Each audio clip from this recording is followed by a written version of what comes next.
Vision செய்திகளுக்காக ஆனந்தி. விரிவான செய்திகளை காணும் முன் இன்றைய முக்கிய செய்திகள். அரசு நிதி உதவி பெறும் ஆசிரியர்களுக்கு 5 மாத சம்பளம் வழங்க மானியம் கவர்னர் கைலாஷ்நாதன் ஒப்புதல். விளையாட்டு வீரர்கள் புறக்கணிப்பிற்கு புதுவை அரசிற்கு கண்டனம். பந்த் போராட்டம் நடத்தப் போவதாக அறிவிப்பு. விசா காலம் முடிந்தும் ஆரோவில்லில் தங்கியிருந்த 2 அமெரிக்கர்கள் சொந்த நாட்டிற்கு அனுப்ப நடவடிக்கை. புதுச்சேரி பகுதியில் இருசக்கர வாகன திருட்டில் ஈடுபட்ட ஆசாமிகள், போலீசார் வலைவீச்சு. இனி விரிவான செய்திகள். அரசு நிதி உதவி பெறும் பள்ளி ஆசிரியர்களுக்கு 5 மாத சம்பளம் வழங்க 23.77 கோடி மானியம் வழங்க கவர்னர் கைலாஷ்நாதன் ஒப்புதல் அளித்துள்ளார். புதுச்சேரி மாநிலத்தில் பணிபுரியும் அரசு நிதியுதவி பெறும் ஆசிரியர்கள், ஊழியர்கள், ஓய்வூதியர்களுக்கு 7 மாதம் சம்பளம் வழங்கப்படவில்லை. இதனை கண்டித்து அரசு நிதி உதவி பெறும் பள்ளி ஆசிரியர்கள், ஊழியர்கள், ஓய்வூதியர்கள் தொடர் போராட்டம் நடத்தினர். இந்நிலையில் புதுவையில் உள்ள 32 பள்ளிகளில் பணியாற்றும் ஆசிரியர்களின் 5 மாத சம்பளம், ஓய்வூதியத்திற்கு 23.77 கோடி மானியம் வழங்க கவர்னர் கைலாஷ்நாதன் ஒப்புதல் அளித்துள்ளார். இதுகுறித்து பள்ளி கல்வித்துறை சார்பு செயலர் வெர்பினா ஜெயராஜ் பிறப்பித்துள்ள உத்தரவில், கவர்னர் அனுமதித்துள்ள நிதி 5 மாத சம்பளம், ஓய்வூதியம், ஓய்வூதிய பயன்களுக்கு செலவிடப்படும் என்றும், சம்பளத்திற்கான மொத்த செலவில் 95% அரசு ஏற்கும் எனவும், 5% பள்ளி நிர்வாகம் ஏற்க வேண்டும். உரிய திருத்தங்கள் செய்யப்படும் வரை 95% மானியம் நேரடியாக வழங்கப்படும் என்று குறிப்பிட்டுள்ளார். விளையாட்டு வீரர்கள் புறக்கணிக்கப்படுவதற்கு கண்டனம் தெரிவித்து பந்த் போராட்டம் நடத்தப் போவதாக அறிவிக்கப்பட்டுள்ளது. புதுச்சேரி விளையாட்டு வீரர்கள் நலச்சங்கம் சார்பில் விளையாட்டுத்துறையை செயல்படுத்த வேண்டும், விளையாட்டு வீரர்களுக்கு நிதி உதவி வழங்க வேண்டும் என்பன உள்ளிட்ட பல்வேறு கோரிக்கைகளை வலியுறுத்தி கண்டன ஆர்ப்பாட்டம் முத்தியால்பேட்டை மணிகுண்டு அருகே நடைபெற்றதா. சங்க தலைவர் வளவன் தலைமையில் நடைபெற்ற ஆர்ப்பாட்டத்தில் 100க்கும் மேற்பட்ட விளையாட்டு வீரர்கள், பொதுநல அமைப்பினர் கலந்து கொண்டு புதுவை அரசை கண்டித்து கோஷங்களை எழுப்பினர். இதனைத் தொடர்ந்து செய்தியாளர்களிடம் பேசிய வளவன், புதுச்சேரியில் தொடர்ந்து விளையாட்டு வீரர்கள் புறக்கணிக்கப்பட்டு வருவதாகவும், கடல் சார்ந்த பகுதியான முத்தியால்பேட்டை பகுதியில் ஒலிம்பிக் சங்கத்தால் அனுமதிக்கப்பட்ட பீச் வாலிபால் உட்பட கடல் சார்ந்த விளையாட்டுகளை விளையாட அரங்கங்கள் ஏற்படுத்த வேண்டும் என்று வலியுறுத்தினார்.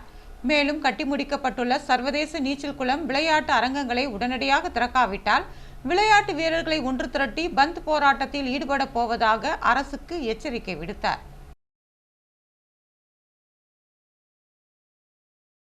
விசா காலம் முடிந்தும் ஆரோவில்லில் தங்கியிருந்த 2 அமெரிக்கர்களை சொந்த நாட்டிற்கு அனுப்ப நடவடிக்கை எடுக்கப்பட்டுள்ளது.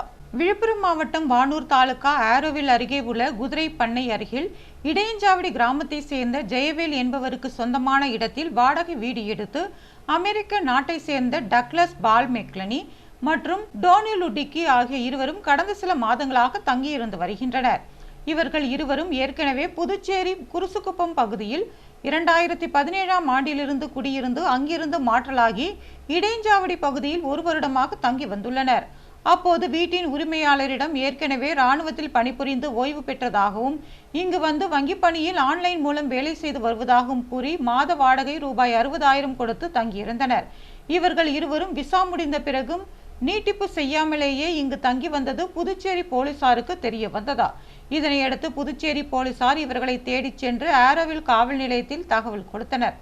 அதன் அடிப்படையில் ஆரோவில் போலீசாரும் குடியிருந்த வீட்டில் சோதனை செய்து இருவரிடமும் விசாரணை நடத்தினர். அப்போது அவர்கள் வைத்திருந்த விசா முடிவடைந்தது தெரிய வந்ததா.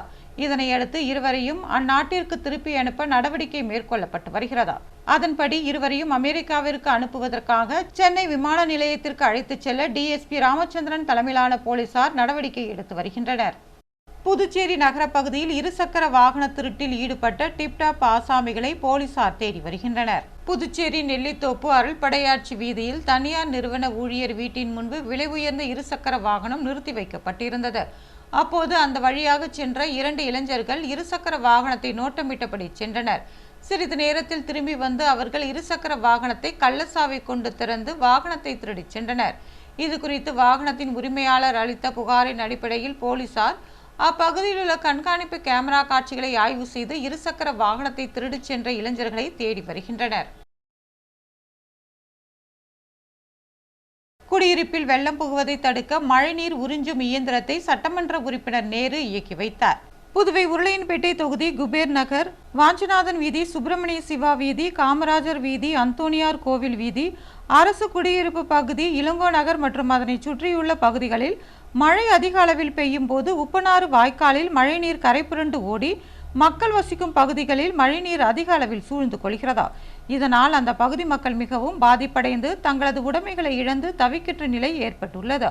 இதனை அறிந்த சட்டமன்ற உறுப்பினர் நேரு தொடர் முயற்சி எடுத்து பொதுப்பணித்துறை நீர்ப்பாசன கோட்ட பிரிவின் மூலம் 37 லட்சம் ரூபாய் செலவில் முதற்கட்டமாக குபேர் நகர் பகுதியில் மழைநீர் உறிஞ்சும் இயந்திரம் அமைக்கப்பட்டுள்ளது. இதனை இயக்கி வைக்கும் நிகழ்ச்சி நடைபெற்றது. சட்டமன்ற உறுப்பினர் நேரு பூஜை செய்து இயக்கி வைத்தார். நிகழ்ச்சியில் பொதுப்பணித்துறை நீர்ப்பாசன கோட்ட பிரிவு செயற்பொறியாளர் ராதாகிருஷ்ணன், உதவி பொறியாளர் மதிவாணன், இளநிலை பொறியாளர் ஷாம் மற்றும் அப்பகுதியை சேர்ந்த பொதுமக்கள் கலந்து கொண்டனர்.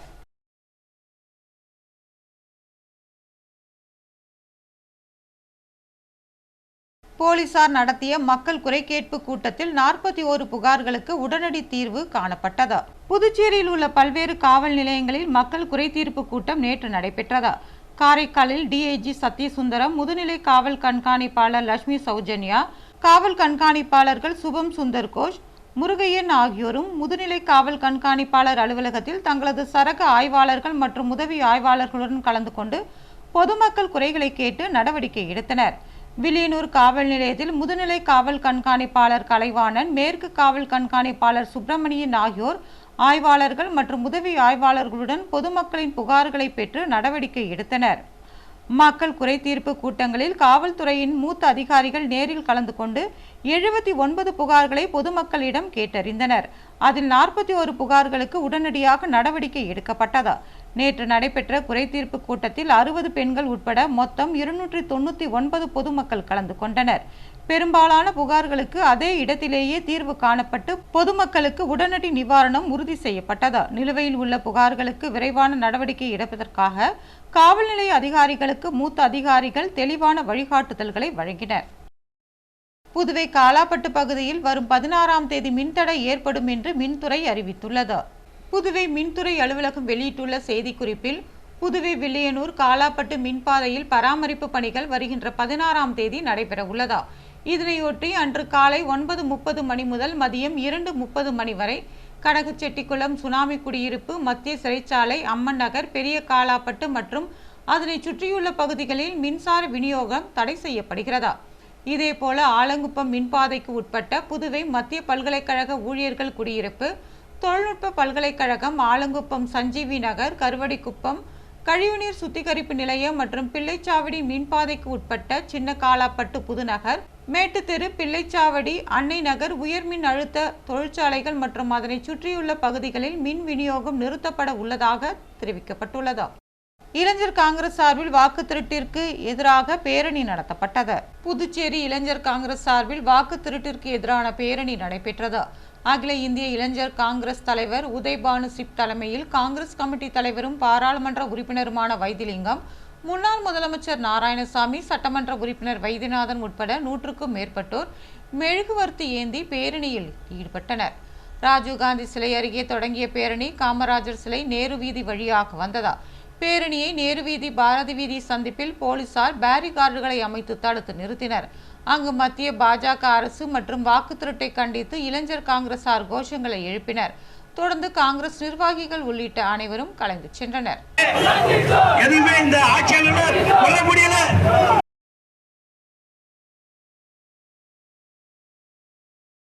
பிரதமர் நரேந்திர மோடியின் பிறந்த நாளையொட்டி மராத்தான் போட்டி நடைபெற உள்ளதாக பாஜக அறிவித்துள்ளது.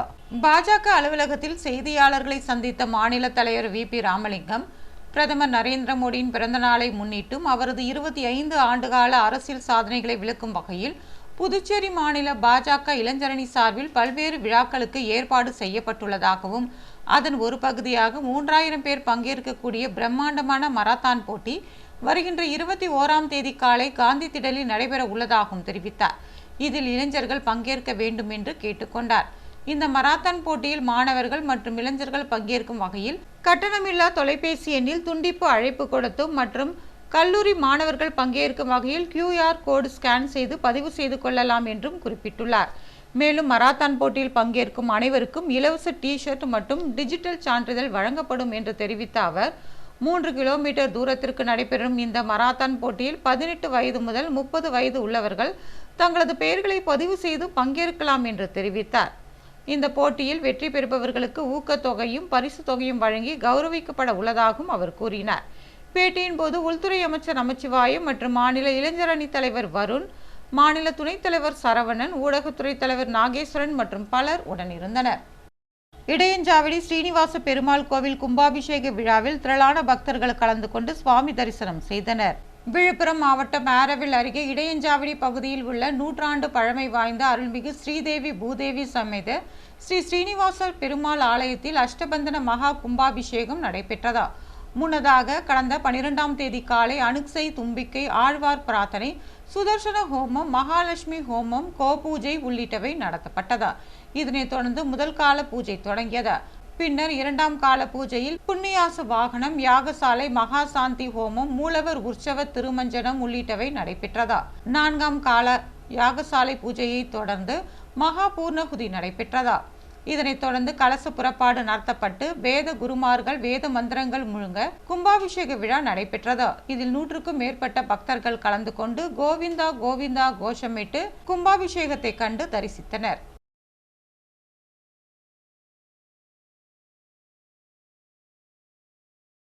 கொம்பாக்கம் ஐயப்ப சுவாமி கோவிலில் நிலைப்படி வைக்கும் நிகழ்ச்சி நடைபெற்றதா.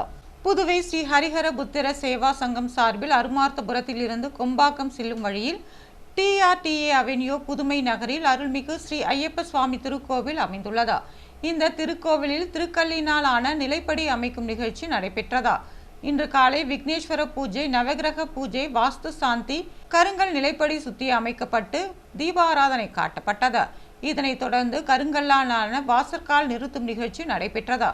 மஞ்சளால் செய்து வைக்கப்பட்டுள்ள ஸ்ரீ ஐயப்ப சுவாமிக்கு பூஜை செய்யப்பட்டு மகா தீபாராதனை காட்டப்பட்டதா.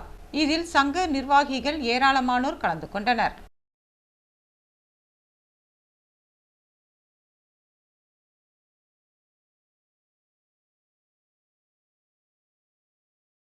புதுவையில் இன்றைய தங்கம் மற்றும் வெள்ளி விலை விவரம். தங்கம் 1 கிராம் 10,190 ரூபாய். ஒரு சவரன் தங்கம் 81,520 ரூபாய். வெள்ளி 10 கிராம் 1,400 ரூபாய். மீண்டும் இன்றைய முக்கிய செய்திகள். அரசு நிதி உதவி பெறும் ஆசிரியர்களுக்கு 5 மாத சம்பளம் வழங்க மானியம், கவர்னர் கைலாஷ்நாதன் ஒப்புதல். விளையாட்டு வீரர்கள் புறக்கணிப்பிற்கு புதுவை அரசிற்கு கண்டனம், பந்த் போராட்டம் நடத்தப் போவதாக அறிவிப்பு. விசா காலம் முடிந்து மேரோவிலில் தங்கியிருந்த 2 அமெரிக்கர்கள் சொந்த நாட்டிற்கு அனுப்ப நடவடிக்கை. புதுச்சேரி பகுதியில் இருசக்கர வாகன திருட்டில் ஈடுபட்ட ஆசாமிகள், போலீசார் வலைவீச்சு. இத்துடன் செய்திகள் நிறைவு பெறுகிறது. வணக்கம்.